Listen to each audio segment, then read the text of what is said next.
રાજ્યસભાની ચૂંટણીની તારીખો જાહેર થઈ છે. રાજ્યસભાની ચૂંટણીની તારીખ જાહેર કરવામાં આવી છે. રાજ્યસભાની ચૂંટણીની તારીખ જાહેર થઈ છે. ગુજરાતની 4 બેઠકો માટે ચૂંટણીની જાહેરાત. રાજ્યસભાની ચૂંટણીની તારીખ જાહેર કરવામાં આવી છે. ગુજરાતની 4 બેઠકો માટે ચૂંટણીની જાહેરાત કરવામાં આવી છે. 18 જૂને ચૂંટણી યોજાશે. 18 જૂને ચૂંટણી યોજાશે. આ તારીખ જાહેર કરવામાં આવી છે. રાજ્યસભાની ચૂંટણીની જાહેરાત. ગુજરાતની 4 બેઠકો જે રાજ્યસભા માટે છે તે 4 બેઠક માટે 18 જૂને ચૂંટણી યોજાશે. વધુ વિગતો સાથે સંવાદદાતા હિરેન રાજગુરુ આપણી સાથે ફોનલાઈન પર છે. હિરેન, રાજ્યસભાની ચૂંટણીની તારીખો જાહેર થઈ છે, શું વિગતો? જો રાજ્યસભામાં ગુજરાતની 4 બેઠકો માટેની ચૂંટણી જાહેર કરવામાં આવી છે, કારણ કે 21 જૂન 2026ના રોજ આ 4 સાંસદોની ટર્મ પૂરી થાય છે, જેને લઈ અને 18 જૂનના રોજ આ ચૂંટણી યોજાશે એ માટેની તારીખો જાહેર કરવામાં આવી છે. 10 રાજ્યોની રાજ્યસભાની બેઠકો માટે આ ચૂંટણી જાહેર થઈ છે. ગુજરાતની વાત કરીએ તો ગુજરાતમાં 4 બેઠકો એ 21/6/2026ના રોજ ખાલી થાય છે, એટલે કે જે રાજ્યસભાના 4 સાંસદો છે, રામભાઈ મોકરિયા રાજકોટથી છે, નરહરીભાઈ અમીન છે, એમની પણ બેઠક ખાલી છે. એ અમદાવાદથી સાંસદ છે. શક્તિસિંહ ગોહિલ કોંગ્રેસના એકમાત્ર સાંસદ અત્યારે રાજ્યસભાની અંદર છે, એમની પણ બેઠક આ 21/6/2026ના રોજ ખાલી થાય છે. રમીલાબેન બારા સાબરકાંઠામાંથી સાંસદ છે રાજ્યસભાના, તેમની પણ ટર્મ પૂરી થાય છે 21/6/2026ના રોજ, અને એના માટે આ ચૂંટણી જાહેર કરવામાં આવી છે.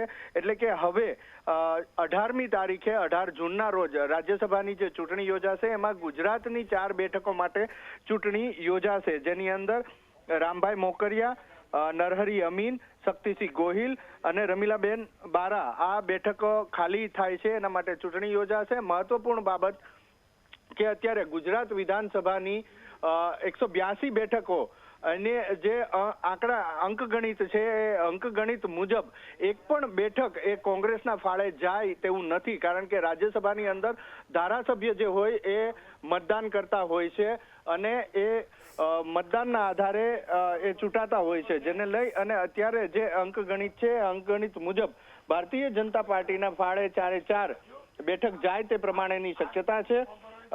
એક જે છેલ્લું રાજ્યસભાની અંદર કોંગ્રેસની એકમાત્ર જે બેઠક છે એ એકમાત્ર બેઠક પણ હવે કોંગ્રેસના હાથમાંથી જાય એ પ્રકારેની પરિસ્થિતિ અત્યારે છે, કારણ કે 162 ધારાસભ્યો એ ભારતીય જનતા પાર્ટીના છે.